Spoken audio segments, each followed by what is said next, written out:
Bonjour, aujourd'hui nous allons analyser avec vous le sujet de l'optimisation fiscale. Mais qu'est-ce que c'est l'optimisation fiscale?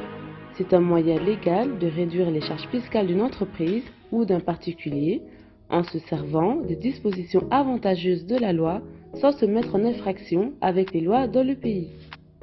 Comment procéder à l'optimisation fiscale?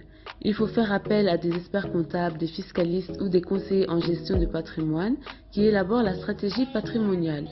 En gros, c'est un bilan sur base des objectifs et des besoins du contribuable en question pour anticiper ses futurs revenus, d'étudier ses placements futurs et pouvoir faire une stratégie d'investissement.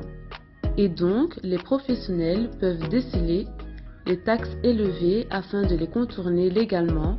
Mais alors quel est le problème? Même si elle n'est pas illégale, elle a cependant des répercussions sur l'État et donc sur les citoyens.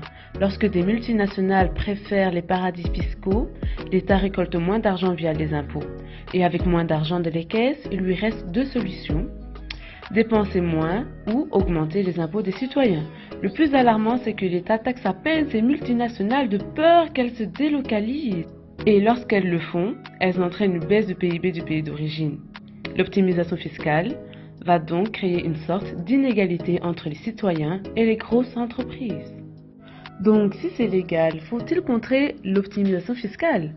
Pour un peu de culture générale, nous allons y répondre avec deux courants éthiques qui sont le marxisme et le libertarianisme. Le marxisme est l'idée que les moyens de production sont contrôlés par des minorités dominantes. Selon cette idéologie, les classes dominantes contrôlent les autres classes pour mieux les exploiter. Les marxistes pensent qu'il existe une alternative à la société de classe, soit l'économie collective. Pour être dans une société sans État et sans classe sociale, les marxistes estiment que l'État doit jouer un rôle important et continuer aussi longtemps que les classes ne seront pas disparues avec les classes elles-mêmes. Les marxistes pensent que les entreprises qui utilisent l'optimisation fiscale poussent l'État à taxer plus toutes personnes qui justement n'ont pas recours à cette démarche.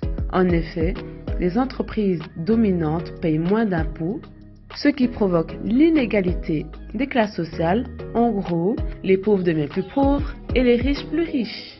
Le libertarisme. Le principe directeur du libertarisme est de vivre et laisser vivre. Les libertariens considèrent donc que le seul rôle légitime de l'État est de protéger ses droits, c'est-à-dire s'occuper de la justice, mais pour le reste, laisser les individus entièrement libres. Dans le domaine économique, les libertariens ont souvent des idées qu'on retrouve chez la droite en ce qui concerne l'économie, comme la suppression des monopoles d'État, le droit de produire ce qu'on veut, l'absence des réglementations sur le travail comme le salaire minimum ou le nombre d'heures de travail maximum, ou la liberté d'échanger avec les pays sans avoir de taxes. En effet, les libertariens prônent une totale liberté économique et donc par la même occasion l'optimisation fiscale. Les grandes entreprises ont ce droit tant qu'elles restent dans la légalité. Contrairement au marxisme, les impôts et les taxes sur les entreprises doivent être le plus bas possible pour ainsi permettre l'expansion de celles-ci. L'État aura donc un moins grand rôle dans le monde économique.